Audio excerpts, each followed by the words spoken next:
तो देखो गुरु महाराज जी हमारे घर आंगन के अंदर आते हैं या नहीं आते, वो हमारे ऊपर कृपा लुटाते हैं या नहीं लुटाते। अरे रहमत बरसती है, लेकिन बरसने के लिए अपने आप को सबसे पहले मिटाना पड़ता है। कार्तिक का स्नान ऐसे नहीं होता। कार्तिक का स्नान करने के लिए सुबह अमृत वेले अपने आप को स्नान करवाना पड़ता है, उसके बाद दरबार में आना पड़ता है, उसके बाद सत्संग को मन चित लगाकर सुनना पड़ता है, फिर उसके ऊपर अमल करके अपने जीवन को पूर्ण रूप से बनाया जाता है। अब एक बूढ़े बाबा जी थे, उनकी 7 बहुएं थी। तो उन्होंने अपनी बहुओं को कहा कि हम कार्तिक का स्नान करना चाहते हैं, तो मेरा साथ कौन दोगे। तो 6 छोटी बहुओं ने मना कर दिया, हम आपका साथ नहीं दे सकते। जो एक बड़ी बहू, उसने कहा पिताजी मैं आपका साथ दूंगी। कार्तिक आरंभ हुआ। अब पिताजी सुबह गंगा नदी पर जाते, स्नान करके आते, जो गीले कपड़े होते ना वो बहू के घर के अंदर आकर सुखाने के लिए डाल दिया करते। तो जैसे ही उसके पानी के कण नीचे पड़ते तो उस जगह के ऊपर हीरे मोती खिल जाए। अब देखा छोटी बहू ने बड़ी बहू के पास तो बड़ा कुछ आ गया। उन्होंने कहा पिताजी आप हमारे भी घर के अंदर कार्तिक स्नान करने के लिए जाते हो तो यहाँ भी आ जाया करो। पिताजी ने कहा ठीक है, मुझे कोई फर्क नहीं, जैसे मेरे लिए बड़ी वैसे तुम भी छोटियां, तुम भी मेरी बहू हो। तो उन्होंने क्या किया, उन्होंने भी अपने घर के अंदर पिताजी को बुलाया। पिताजी स्नान करके आए। स्नान करने के बाद अब कहने लगे, जैसे ही कपड़े डाले, कपड़े डालने के बाद वहां कंकर, पत्थर, मिट्टी सब कुछ आने लगा। अब बहू ने कहा पिताजी बड़ी हेरा फेरी करते हैं, जब जाते हैं ना बड़ी के घर तो वहां तो हीरे मोती लुटा देते हैं, और जब हमारे घर में आते हैं तो पत्थर कंकर फेंकने लग जाते हैं। भगा दिया, कहने लगे जाओ बुढ़े, हमारे घर में आने की आवश्यकता नहीं। अब पिताजी चल पड़े।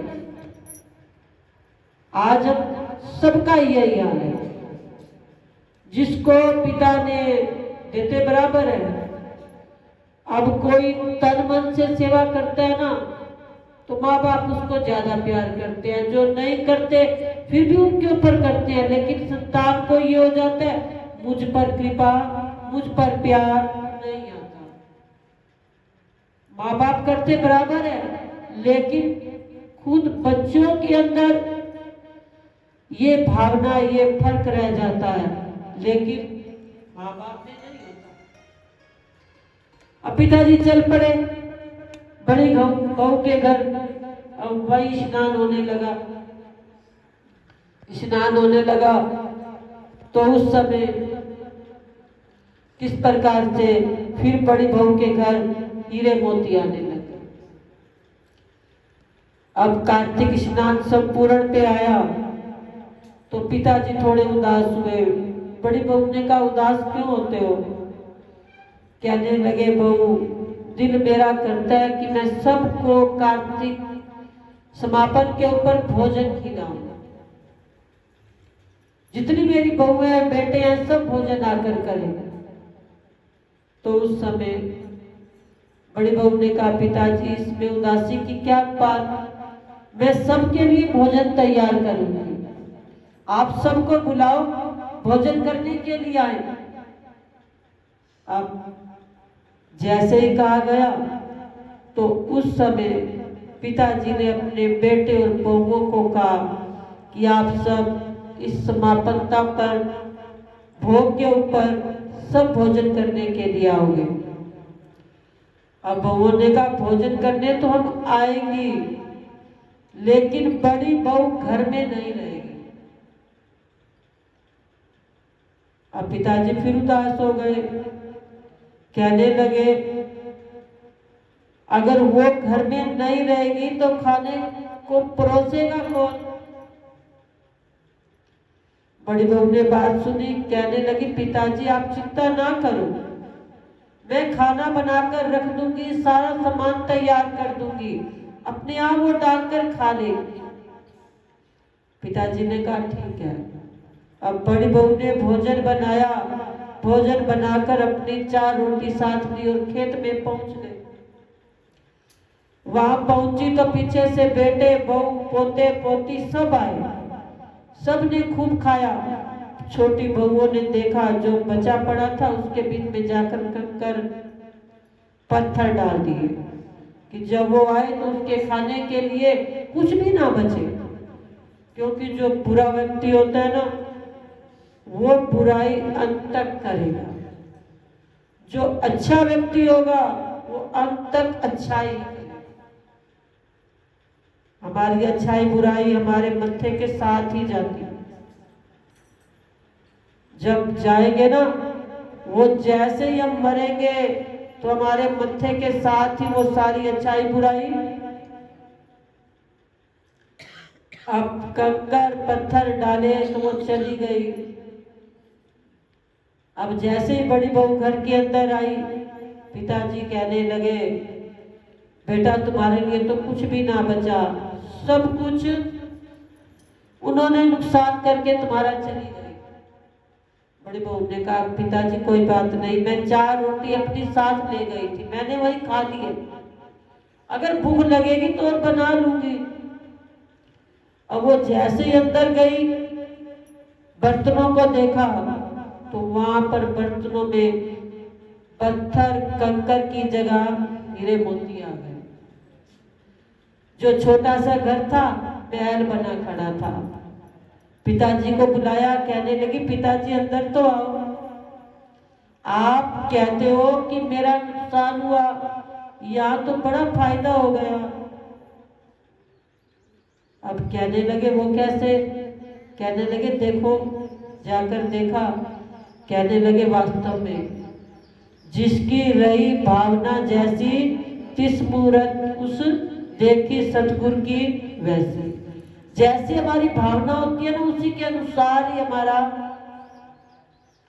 जिंदगी बनती है। अब बड़ी बहू को इस प्रकार से संपत्ति देखा तो छोटी बहू को फिर ईर्ष्या हो गई। कहने लगी, ये ऐसा कैसे हो गया? अब पिताजी ने कहा, तुमने ईर्ष्या की तो तुम्हें कुछ ना मिला, बड़ी बहू ने सेवा की तो आज सेवा का प्रताप देखो। हम भी अपने माता पिता की, सास ससुर की सेवा करेंगे ना तो सब कुछ ले लेंगे। सेवा नहीं करते तो घर के अंदर कलेश, दुख, परेशानियां आज नहीं जा रही। क्यों नहीं जा रही? क्योंकि आज हमें ईर्ष्या ने घेर रखा। परेशानियां दूर नहीं हो रही तो फिर हम कहा आते हैं सतगुरु के दरबार में। यहाँ आने के बाद तो अपने आप को ईर्ष्या रहित बनाए, द्वेष को छोड़े। यहाँ भी अगर आने के बाद हमारी ईर्ष्या, द्वेष, अरे यही जिंदगी के अंदर हमारे को आगे बढ़ने के लिए कभी भी ना तैयार करवाती हैं और ना ही तैयार होती हैं। जिस दिन ईर्ष्या खत्म हो गई, द्वेष खत्म हो गया, उस दिन जिंदगी अपने आप ऊंचे उठने लग जाएगी। तो आओ गुरु महाराज जी भी हमारे ऊपर कृपा करें। जैसे उस बड़ी बहू के ऊपर कार्तिक मास स्नान की कृपा की, वैसे कार्तिक मास के अंदर हम सबके घरों के अंदर गुरुदेव की कृपा ऐसे ही करे, सबके घर भंडार भरपूर रहे, अंतान से, हीरे मोतियों से, सुख से, शांति से, प्रेम से, हर तरह से गुरु महाराज जी ऐसी कृपा सबके ऊपर इस कार्तिक मास के ऊपर सब पूर्ण करें। तो आओ सब संतों को गुरुदेव जी के दरबार में आने की, दर्शन दीदार की, सब परिवारों को लाख लाख बधाइयां हो, लाख लाख बधाइयां हो, लाख लाख बधाइयां। अर्थ 12वां अध्याय। इतनी कथा सुनकर राजा पृथु कहने लगे, हे नारद जी, आपने कार्तिक महात्म्य का उत्तम फल कहा, अब कृपा करके तुलसी का महात्म्य सुनाइए। तब नारद जी बोले, हे राजा पृथु, प्राचीन काल में सहरदी क्षेत्र के करवरीपुर में अत्यंत ज्ञानी धर्मात्मा ओम नमो भगवते वासुदेवाय मंत्र का जाप करने वाला धर्मदत्त नाम का एक ब्राह्मण रहता था। वो अतिथियों का आदर सत्कार किया करता। एक दिन प्रातः काल, एक पहर रात्रि शेष रहने पर वो ब्राह्मण पूजा की सामग्री लेकर भगवान के मंदिर में जा रहा था। इतने में उसने सामने से आती हुई एक अत्यंत भयंकर राक्षसी को देखा। आगे को निकले हुए टेढ़े मेढ़े बड़े बड़े दांत, लाल नेत्र, बिल्कुल नगन लकड़ी के समान सूखा शरीर, मुख से घुर घुर शब्द निकल रहा था। ऐसी भयंकर राक्षसी को देखकर भयभीत धर्मदत्त ने अपने हाथ का तुलसी मिश्रित जल उस पर फेंक दिया। जल शरीर पर पड़ते उस राक्षसी के समस्त पाप दूर हो गए और वह हाथ जोड़कर धर्मदत्त के पैरों पर गिर पड़ी। तब धर्मदत्त ने पूछा कि तू कौन है और किस पाप के कारण इस दशा को प्राप्त हुई। राक्षसी कहने लगी, सौराष्ट्र देश में भिक्षु नाम ब्राह्मण की मैं पत्नी थी। मेरा नाम कला था। मैं ना तो अपने पति से मीठे वचन बोलती और ना ही अच्छा भोजन और ना ही उसको फल खाने को देती। इस व्यवहार से दुखी होकर जब मेरे पति ने दूसरा विवाह करने का निश्चय किया तो क्रोध में आकर मैंने विष खाकर अपना शरीर त्याग दिया। उसके बाद यमदूत मुझे बांधकर यमराज के पास ले गए। वहां चित्रगुप्त ने मेरे अच्छे बुरे कर्मों का लेखा जोखा बताते हुए यमराज से कहा, हे यमराज महाराज, इसने अपने जीवन में कभी कोई शुभ कर्म नहीं किया, सदैव अपने पति से द्वेष करती रही। यह सुनकर यमराज ने आज्ञा दी, क्योंकि जिस बर्तन में ये भोजन बनाती थी उसी में ही खाने बैठ जाती थी। कौन कौन करता है ऐसे का?